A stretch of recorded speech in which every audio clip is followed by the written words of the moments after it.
एक मुलाकात ऐसी शख्सियतों के साथ जिन्होंने दिया है अपने जीवन को एक नया मुकाम। रूबरू कराएंगे ऐसी कुछ हस्तियों के साथ एक खास शख्सियत के साथ मुलाकात जयदेव पटेल के साथ नंबर 1 इंडिया न्यूज पर। नमस्कार व्यूअर्स, मैं जयदेव पटेल और आप देख रहे हैं नंबर 1 इंडिया न्यूज। आपका एक बार फिर स्वागत है एक खास शख्सियत के साथ मुलाकात प्रोग्राम में।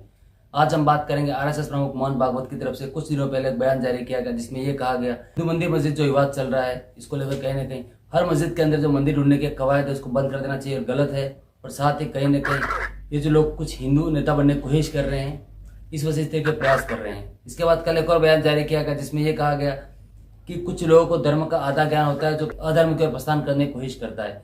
आखिर इसके क्या मायने हैं, इन तमाम बात करने के लिए हमारे साथ खास हमारे राजनीतिक विश्लेषक और साथ ही मौलाना आजाद नेशनल उर्दू यूनिवर्सिटी का पूर्व चांसलर फिरोज बख्त अहमद।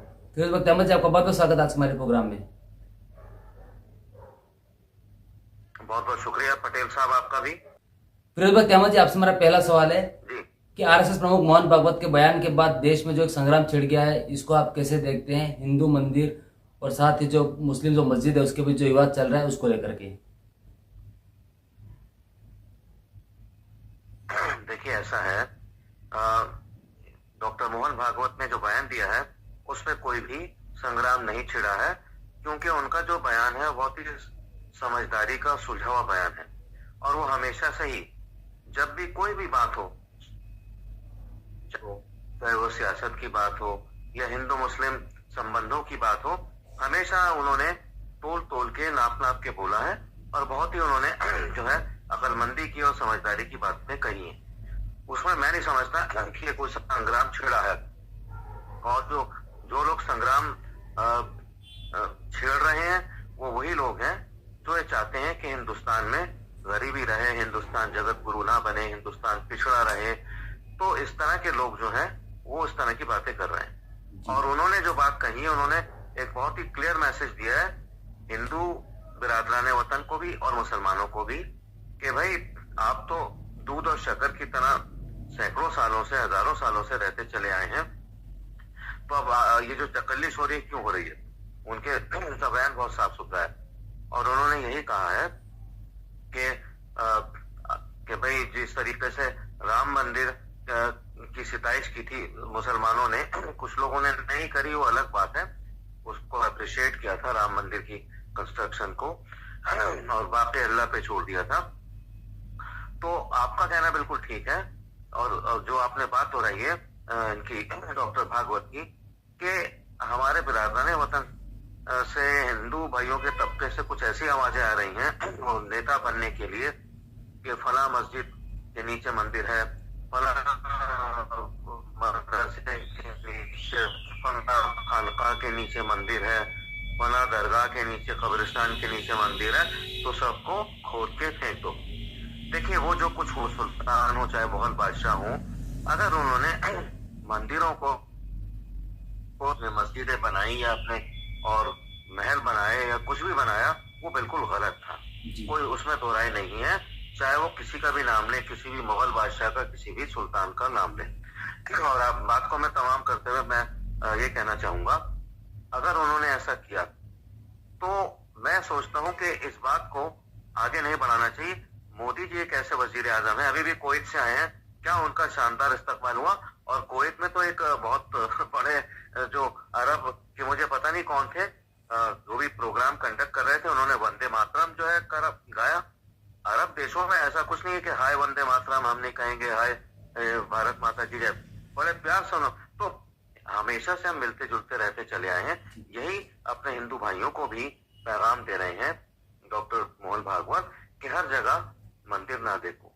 फिरोज बख्त अहमद जी, मैं आपके पास थोड़ा सा और आगे लेकर के जाता हूँ कि जिस प्रकार से साधु संत है, महात्मा है, वो भी कहीं ना कहीं अब इसका विरोध प्रदर्शन कर रहे हैं मोहन भागवत के बयान का, और कहीं ना कहीं मोहन भागवत को नसीहत तक दे दी इन्होंने कि उनको ऐसे बयानों से बचना चाहिए। इसको कैसे देखते हैं आप? देखिए ऐसा है, जितने भी साधु संत महाराज हैं या जितने भी मौलवी हैं या जितने भी मौलाना हैं, चूंकि इनका ताल्लुक जो है मजहब से है, धर्म से है, और धर्म हिंदुस्तान में बहुत महत्व रखता है, हम इन सब की इज्जत करते हैं, सबका एहतराम करते हैं, पहली चीज। दूसरी चीज, जिस तरीके से साधु संत जो है इनको मोहन भागवत जी को जो है पाठ पढ़ा रहे हैं, तो मैं उन साधु संतों से बड़ी इज्जत के साथ, बड़े एहतराम के साथ कहना चाहूंगा, अरे भाई, डॉक्टर मोहन भागवत से बड़ा साधु कौन हो सकता है, उनसे बड़ा संत कौन हो सकता है। ये अलग ज्यादातर नेता जो है वो साइंस के बैकग्राउंड से हैं, तो उन्हें दुनिया का, मजहब का बहुत अच्छा तवाजुन करके जो है बैलेंस करके लोग बोलते हैं। तो साधु संत महाराज जो भी हैं उनको ये सोचना चाहिए कि हिंदुस्तान को आगे बढ़ाना है, और इसमें हिंदू मुस्लिम अगर हम करेंगे, सिख ईसाई करेंगे, तो इससे हिंदुस्तान पीछे जाएगा। जी, फिरोज भाई तहमद जी, आपसे मेरा एक आखिरी सवाल है कि आरएसएस प्रमुख मोहन भागवत के बयान से क्या भारत में जो हिंदू मुस्लिम विवाद जो छिड़ा हुआ है, क्या उस पर लगाम लगेगी? नहीं, मेरे हिसाब से तो लगाम लग जानी चाहिए थी अब तक, जो बयान उन्होंने दिया है, क्योंकि मुसलमानों ने इस बयान का खैर मकदम किया है, इसको बहुत लाइक किया है, और काफी लोगों ने चिट्ठियां लिखी हैं, व्हाट्सएप आ रहे हैं कि मोहन भागवत जी बहुत ही एक सुलझी हुई, बहुत ही दोस्ती वाली बात करते हैं, इंसानियत वाली बात करते हैं, और यह है कि उसी तरह का माहौल मुल्क में रहना चाहिए। और मोहन भागवत जी को हिंदू मुस्लिम सिख ईसाई सभी को मानना चाहिए। उनकी एक ऐसी पोजीशन है, जैसे स्पिरिचुअल लीडर होता है, यानी जिसको हम कहते हैं एक रूहानी जो रिप्रेजेंटेटिव है, वो इंडिया के एक रूहानी रिप्रेजेंटेटिव हैं, और उनकी बात सभी को माननी चाहिए, चाहे वो सरकार के लोग हों, चाहे वो साधु संत लोग हों, चाहे वो किसी भी तबके के लोग हों, वीएचपी के हों, बीजेपी के हों, किसी बजरंग दल के हों, किसी और भी दल के हों। तो मैं समझता हूं कि हिंदुस्तान सही मानों में अगर विश्व गुरु बनेगा तो वो इसी रास्ते पर चलकर होगा, जो रास्ता प्यार मोहब्बत का, अमनो आष्टी का ये हमारे डॉक्टर मोहन भागवत ने सबको सजाया है। और मैं एक बार फिर डॉक्टर मोहन भागवत का तहे दिल से शुक्रिया अदा करता हूं कि वो हमेशा हिंदू मुस्लिम के बीच में पुल बना के चलते चले आए हैं, और उन्होंने काफी अर्से पहले कह दिया था कि हम हिंदुस्तान की कल्पना मुसलमानों के कंट्रीब्यूशन के बिना नहीं कर सकते। ये जीना 4 दिन की जिंदगी है, अगर हम आपस में लड़ेंगे कुत्ते बिल्लियों की तरह तो दुनिया तमाशा बनाएगी, हमारा हंसेगी। तो मोहन भागवत जी की बात को हमें लेके आगे बढ़ जाना चाहिए। जी, फिरोज भाई तहमद जी, आपने हमारे लिए समय निकाला, उसके लिए आपका बहुत बहुत धन्यवाद। आपका भी बहुत बहुत शुक्रिया पटेल साहब।